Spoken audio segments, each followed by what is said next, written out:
Haven't started the bee Farmall for several months. It's about 30 degrees this morning.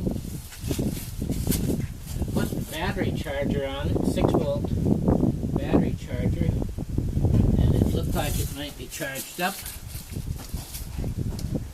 And I got to check the gas. Yep.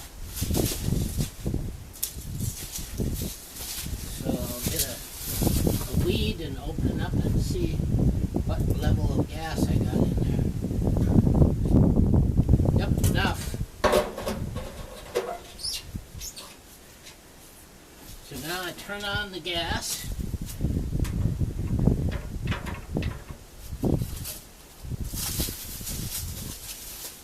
The charger I'm going to leave right on. It's a 4 amp. Put her in neutral. Put the gas part way ahead. The choke out. The switch